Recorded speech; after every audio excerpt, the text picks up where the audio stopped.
guys, as you know I'm working on the street triple. So I've just removed the exhaust, obviously I've got a new one on order, it's on its way. So 12mm bolt here, obviously this is where your tailpipe is. So there's one there, 12mm there, and there's one just above the brake lever, it's there. Okay, now this one you will need to get a 12mm ratchet on the front and a 12mm spanner on the back, because it does have a nut on that one. The other one doesn't have a nut, it's actually threaded on the metal bracket. Just there, it's threaded. Like I said, that's located just above your brake lever, so you will need a long sort of reach to get in at that, to get that bolt out. So I've undone that one, then that one, and then you come around this side. Okay. Now I can't show you this properly because I've already removed it because I didn't realise how easy this was. 5mm Allen key, just there on that cover, because you're going to need to take this off to get to the bracket that was on there. Okay, so you undo the 10mm Allen key, and then there's a weird sort of like push fit. You can see that little hole on that metal thing there. Just pushed in there, so you just get your fingers behind it, just get a little wobble and a pull, and it'll just drop out. That's a better look at it here. Not quite sure how that connects. Oh, it looks like it slides in at the back of them, because they're like little sliders. Look, if you can just look down there. There they are, them two little sliders. So it looks like you slide it forward towards the front wheel. I just gave it a bit of a wobble, but yeah, you slide it forward, and obviously, so when you put this back on, them sliders are going to slide into the back of them rubber. There's rubber on them. That'll slide back on, and then you'll line your Allen key back up, and away you go. That's that. I like to always put my bolts back and keep everything like that. Same with that nut, put the nut back on the bolt so you don't lose it. And then literally it's just got this little clamp on there. I think it, oh, it's an Allen key. Yeah, it's an Allen key, I think. Was that an Allen key? No, it wasn't. It was a 10mm long reach that I just sort of got up there and got the clamp off with. So that'll be a 10mm. And that's 5mm Allen key. And then once you've undone that collar, you'll see it seems like it's snagged. Well, just above your side stand, you could actually pull the side stand down at this point. So where your side stand connects to this bracket here, right, just where your gear shifter is, behind the gear shifter is like an hole, right? And on, I'll show you in a sec, but on that there's like a tube that inserts in this with a piece of rubber. Now all I did is got me 12mm spanner that I used for that nut, and you just slide it behind the rubber and just pop it, and the whole thing just, it doesn't fly on the floor or anything like that. You just pop it, and it's sort of a little bit of a shuffle, and it just comes out dead easy. And weight wise, it's,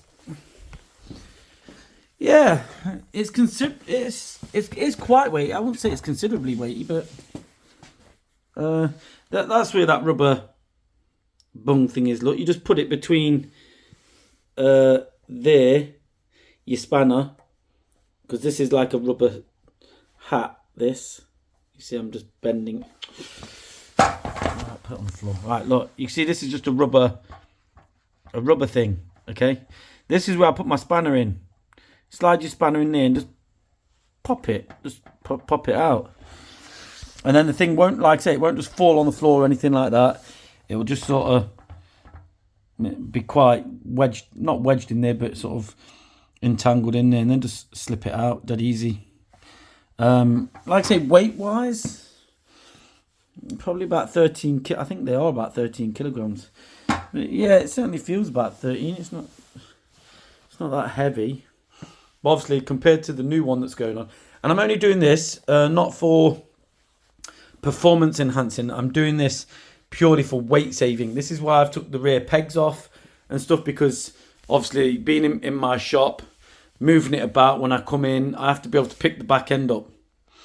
So it's a little heavier than what I'm used to, but it's not a big a deal. I can lift it up, as you can see, and get it in on my own, because that's how I got it in here in the first place. But it was noticeably heavier than the Duke 790 that I had before this. So I think the Duke 790 is 171 kilograms, and this is 180 something. It's 8 kilograms difference. So what I'm trying to do is shed about 8 kilograms, 18 kilograms, sorry, so that it's more of the weight that the Duke was. It's a bit harder to grab anything from the back, because there's just no way. I find best way of lifting this bike up is there's a little groove in the tail light here. These 2 fingers in that groove, and then just grip the plastic sort of here on the side. So you're not grabbing the tail light as such, because the tail light, you know, it has got a bit of play in there. So it's sort of gripping the tail light a little bit, but then holding the rest with the corner here, and then standing sort of here really close to the back end, and then you should be able to lift the back end round. It takes a bit of practice. But yeah, the tracker is in. As you can see, this is where we're sort of locating it. Apparently they need it so the badge is facing up, so you get the best signal from it. I've already done the connection. I just put it behind the washer and just tighten the washer back up. That's what I've done. I've just got to put my positive in once I get my soldering iron and stuff at the shop. Solder that in, and then, like I say, my yellow wire is up here, ready to connect to that tail light, and then that'll be it for the tracker.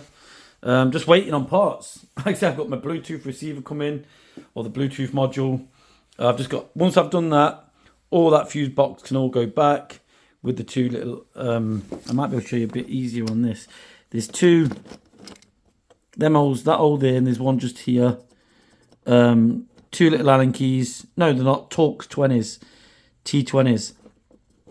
Take them out, and then you'll be able to just lift all this board out. You know, all this, look, comes right out. Okay. The only thing I've noticed is a little clip just up there. That is, let me just try and focus it. Right, there's a little clip just there. And as you can see, that marries the clip just like that. Okay, so you will need to get that clip back in for that bit. And then the rest is sort of, it all just sort of sits back where it should sit then when you've done that. And then this, like I say, a little push clip, that will just slide down into this recess. And then that'll just clip back in there. Dead easy, and then I can just put the battery back on. I'm still out of autofocus. There we go. But yeah, so the Bluetooth module, tracker's going to be finished installed. Let it down or not. I am actually looking at using packers or some way of blocking these holes that the rear pegs have left. These gaps. Weight wise for these, they're die cast. Not the heaviest thing in the world between them, but probably 2.5 kilogram, maybe between them. They're about 2.5. So again, you know, 2.5 there, save about, I think they say you can save 7 kilograms on the exhaust. But I'm just trying my best to do what I can to cut the weight back, to make it as light as I can. Only really for the purpose of just being able to maneuver it a bit easier in the shop, that's it. But yeah, it's getting there, and it will obviously have a cosmetic look and sound to the bike as well once I've done that. But yeah, that's where we're at the moment. Just waiting for parts.